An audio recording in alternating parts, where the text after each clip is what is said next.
Okay, good morning and welcome to One Lonely Farmer. Obviously, I don't know how welcome you are here, but you're here. That's a joke. Don't take it personally. So anyway, so this is some footage of the struggles of North Carolina. I will say that there was a lot of struggles in North Carolina. There was a lot of mud. There was a lot of rain. There was also a lot of material to bale. The unfortunate thing is that some of the better farms that I think we could have done were let go, not by me. Um, there were some faux pas that happened up the chain of command, and I got a phone call at midnight, the one night, and they're like, "Hey, can you go to Greenville?" And I was like, "No." I said, "Maybe 3 days ago I could have went to Greenville, but today I can't. Or you should have had Greenville on the radar, and then we'd have went to Greenville." But anyhow, in this job, we're constantly ahead of bean planters, drills. That's just how this goes. When that straw hits the ground, normally, traditionally, they would either chop it out onto the ground and, with the straw choppers, and then just plant right through it. But that doesn't help the soybeans so much. It creates a shading effect, and they get real leggy at the beginning. And southern beans are a little funny that way. Anyway, they get real leggy until they get up above the stubble. Traditionally, they would burn it off, and that would be the end of it. And then they would plant through that. Some of the farmers down there think that by burning it, you get all the nutrients that that was in that straw, which is not entirely the case. You get what's left. When you burn it off, the ash or the potash and whatever nutrients that are there don't disappear with the ash that falls onto the ground. They disappear in smoke. So when you see that black smoke going off into the atmosphere, somebody else is then getting that ash. Excuse me. I'm drinking this coffee. It's not good. Anyway, they get that ash, and it's so diluted it doesn't do anybody any favors. So by cutting the wheat low and allowing us to bale it off of there, you have stubble that's 3, 4, 5 inches tall, and it's a clean, clear shot right up out of the ground. And they're realizing that their soybean yields are higher. They are getting higher soybean yields, and this year would be the year to have a higher soybean yield. Right now, I think beans are $12. Corn has come up a little bit for us here. I sold 5 loads the other day. Monday they're going to pick up 2 more. They picked up 2 on Tuesday, but they're going to pick 2 more up on Monday, and then at some point next week they're going to get, maybe Tuesday or Wednesday they'll get the 5th load. I only sold 5 loads. Now I'm not sure whether I'm going to just sell to this company yet, or whether I'm going to just get the walking floor, run my ass out to say Triple M, or out there to there's another company out farther out in Shippensburg, and it's a lot farther out, but they're well over $5 a bushel. So I could run out there, and then on my way back, pick up a load of spent compost to put on the fields, and that would definitely make the trip a little more money well spent, because I hate to drive back and forth, drive out empty, or drive out there and drive back with just a load. I can take hay on this thing, but it's not going to be a full load of hay. I can take corn fodder. I can take corn fodder for sure. That's not a problem.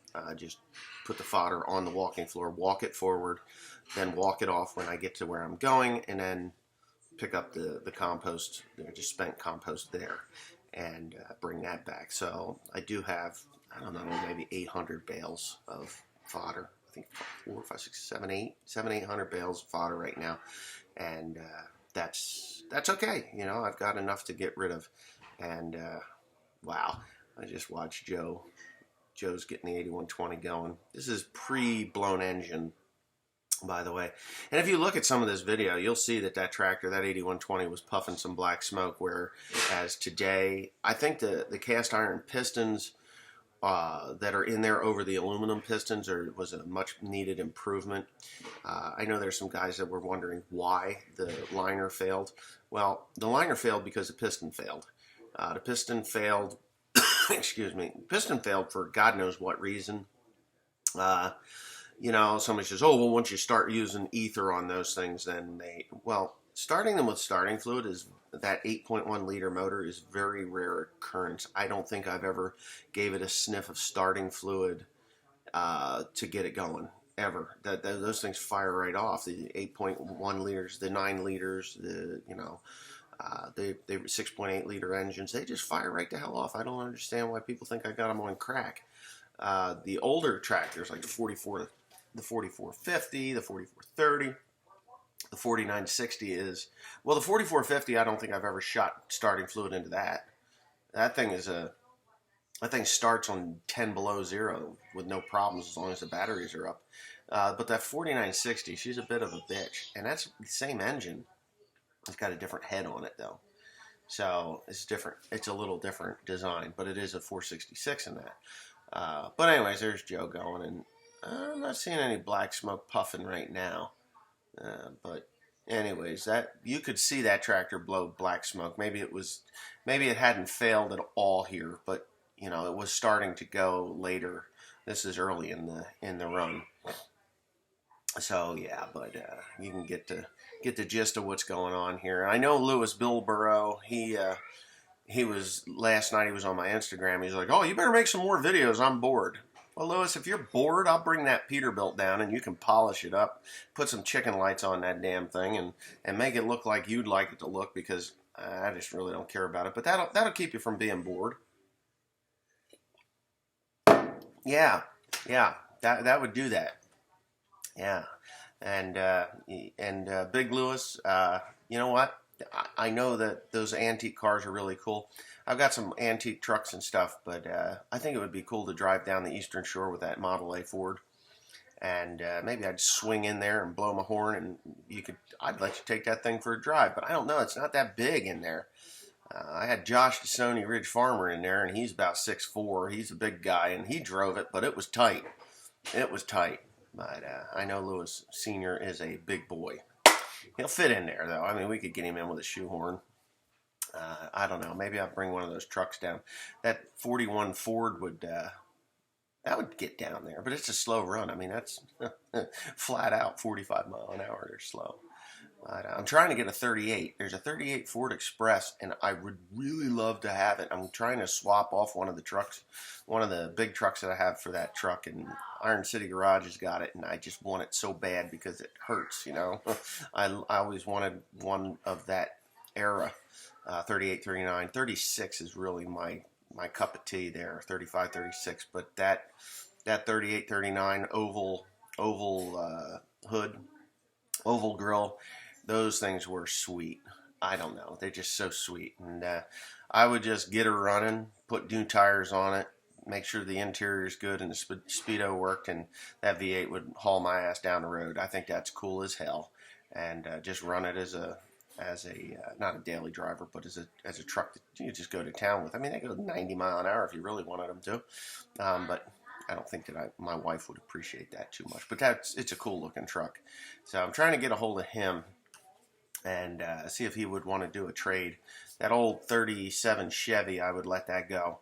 I like the 41 Ford I actually have plans for, but that 37 Chevy, I would straight up swap that 37 Chevy for that 38 Ford, 38, 39 Ford. It's beauty. It's beauty.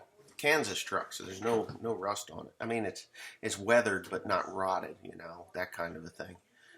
But whatever, doesn't even have to do with this. But watch this. He's going to drive right through that sloppy mud hole. I think there's a pile of hay here. Of straw. No, not this place. And just drive in there and start. I started stacking in here. Oh my. Right where he's going through this Rutville. Mike Lancaster did those ruts. Oh, Mike.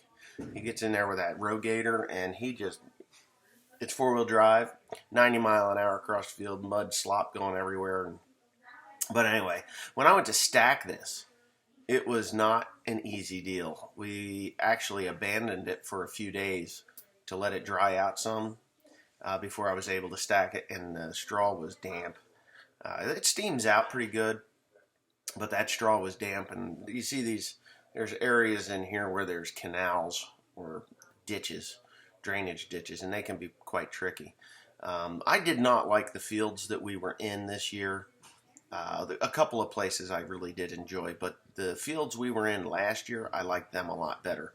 It just seemed like they were more, and I think we'll be back there again this coming year in those particular fields because they were better fields. More fun, let's put it that way. More fun. But I'm hoping everybody's enjoying watching these views and listening to me talk about trucks and cars and people I've worked for in the past. And you know, I enjoy the farmers that I've worked for, all of them, with the exception of one, but we won't mention names. And you know, he you know, in his own right, I guess, the one guy that I really disliked working for, it wasn't that I disliked him personally. I guess maybe I did a little bit, but not terrible. And I don't like to talk about these guys, but nobody in North Carolina. Everybody I loved everybody in North Carolina. I really did. Everybody I've worked for so far in North Carolina, and a couple I worked for in 2019 that I didn't get to work for this year. I missed those guys. William Leggett, you know, William Outlaw Leggett. I really liked that guy. Him and his wife, they were a treat to work for, and they live in an old his parents live in an old plantation house, and we were on a plantation that was just, and when I say a plantation, I'm telling you, 1,000 acres. It was beautiful, and it was really fun to work there. Sandy, and there was a lot of history there, and there's Cody on top of bales, and it was just a lot of fun. But William Outlaw Leggett, I really enjoyed working for him, and I hope to work for him again someday. He was out in, God, that wasn't Wilson, it was Windsor, North Carolina. But that's the end of this, so have a good day. Thanks for watching, and if you see my face with a bald head, I'm in a tank top and underwear. Not really, I got sweatpants on, but I'm lazy today, and that's it. Alrighty. Anyway, yep, that's it for the straw job stuff. I mean, I do have more footage, and if you guys want to see more, I guess I could put more up, and you know, and you can check that out. I do have some photographs of some faux pas and a mess. I got a pile that had 1,300 bales in it, and it was baled just, I don't know, it wasn't baled as dry as I'd have liked to, and it fell over, and I had to restack the whole damn thing. What a mess. But whatever, it was what it was, and it worked out. So, see you on the flip side.